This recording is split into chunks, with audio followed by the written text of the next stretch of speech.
Welcome back to English from the Heart. This is Marek Krulikowski. And Stephen Krajewski. Today we're going to consider the topic present perfect for life experiences. So I think we'll get down to business pretty quickly here. We're going to put up on the screen now some examples of present perfect for life experiences. So as you can see, we've got the pronoun I plus have or has plus the adverb I've never, you've really, she's never, and so on. Past participle, that's the third form, taken, been, met, and the object. I've never taken drugs. I've been to America.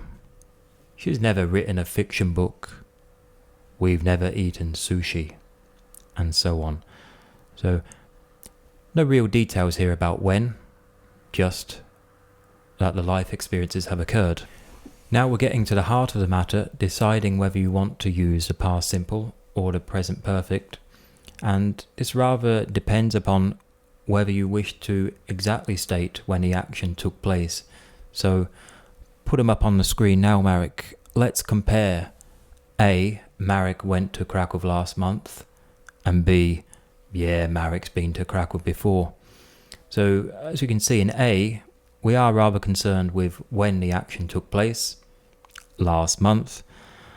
But in B, the fact that Marek's been to Krakow before, we're concerned with the life experience, that Marek has experienced this before.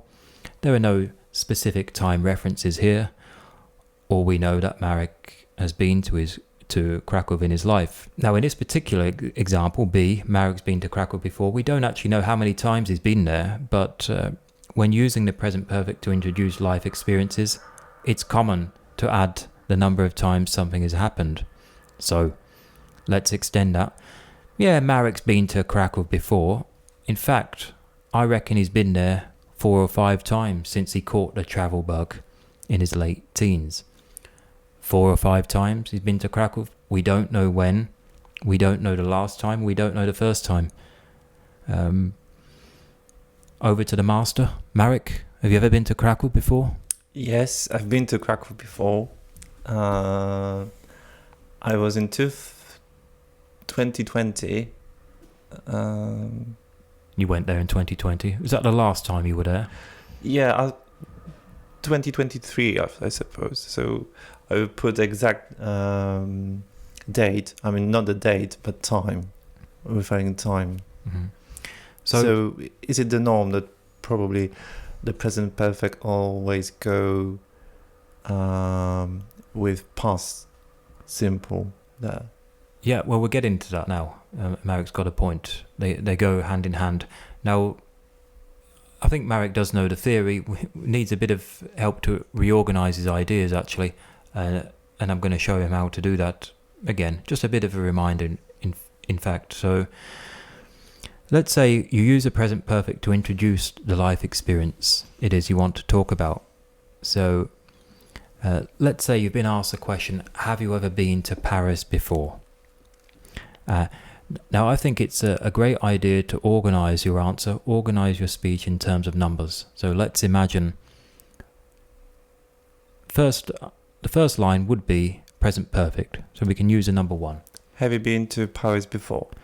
Yeah, I've been to Paris a few times. So that's a present perfect done with. Or I've been to Paris plenty of times. Now, with a number 2, we're going to build details with a past simple. So, for example, I'll put these up on the screen now. The last time I went was just last year, actually.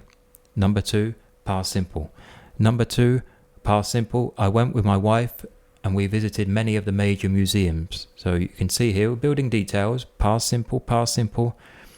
I just about remember the first time I went to Paris. It was on a school trip when I was 12 years old. So you can see what's going on there, Marek, yeah? 1, 2, 2, 2, 2, 2, 2, 2. We're building details with the past simple, and the present perfect goes at the beginning, number 1. Now, it would be completely natural just to say, I've been there plenty of times, or I've been there a few times, or just, yes, I have. It depends on how much you want to expand the present perfect. So in reality, there's not much work to do with the present perfect. It's mostly the past simple that gives the precise details. It does most of the legwork, actually, the past simple.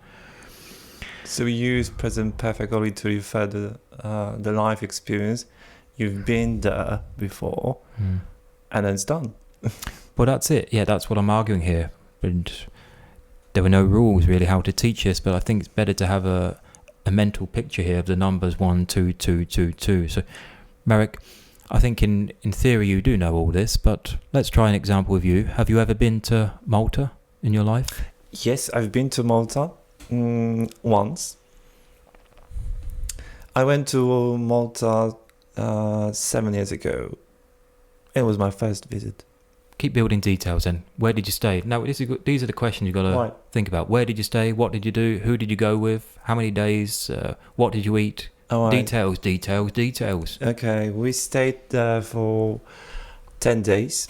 And we went and we visited a couple of famous places, famous for tourist attractions, if I could say it that way.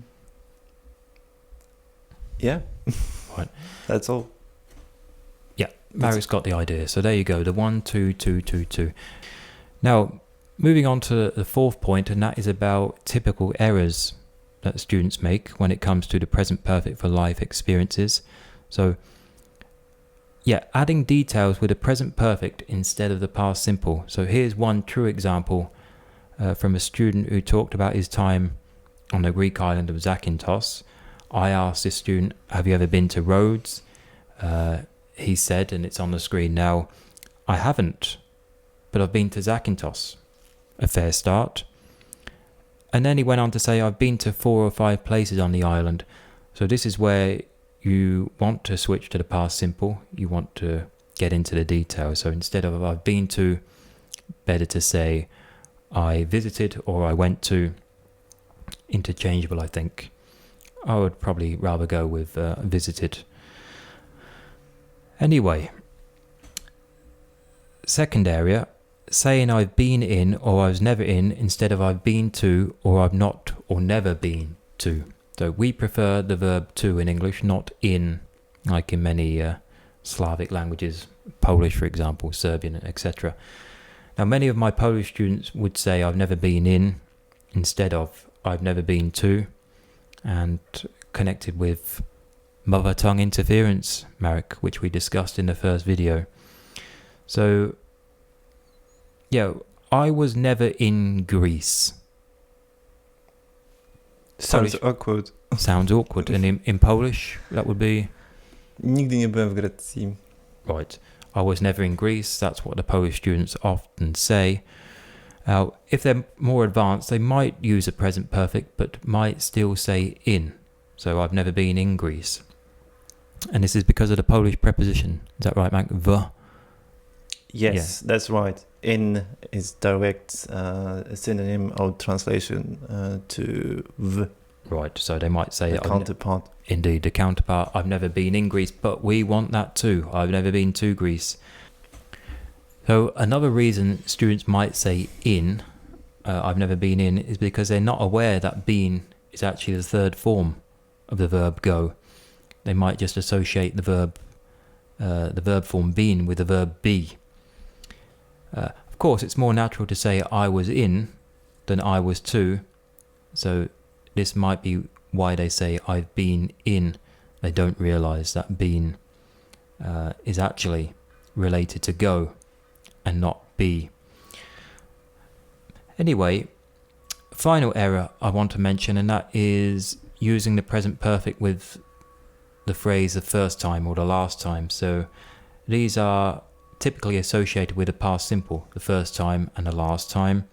The first time I travelled abroad was on a school trip in 1997. Marek, when was the first time you went abroad? Give me a good sentence. The first time? The first time I went abroad, it was in 2004, I suppose. When I went to the UK. the UK, all right. And Wales? I had never been there before. Right, well, here he comes here. Grammar master. Past perfect. There you go. The last time I've been in Warsaw was in January, though that's certainly what we don't want, at least in the context of this video. It should be the last time I visited or I went to Warsaw was in January. Marek, when was the last time you went to Warsaw? Give me a sentence. Last time when I visited was last week. Well, there you go. Last week. What was the purpose of your visit? Business purpose. Right. Purely business.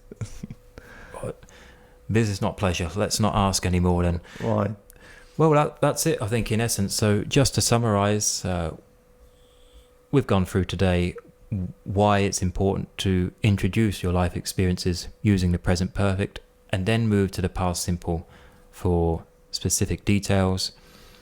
We've given you some examples, typical errors students make. So I hope this video comes in handy. For you, Marek, final words of wisdom? Learn some pattern, I would say. It could be useful for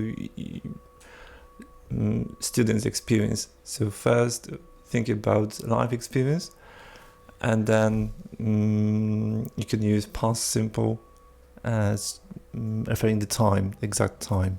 So all in all, present perfect comes first, and the past simple after. Yeah, not a rule, just a solid recommendation. Just a pattern, one of the pattern. Yeah, patterns. One of the patterns, yes, of many. Thanks for that then. We'll see you soon for more English from the Heart. All the best. Thank you. Bye.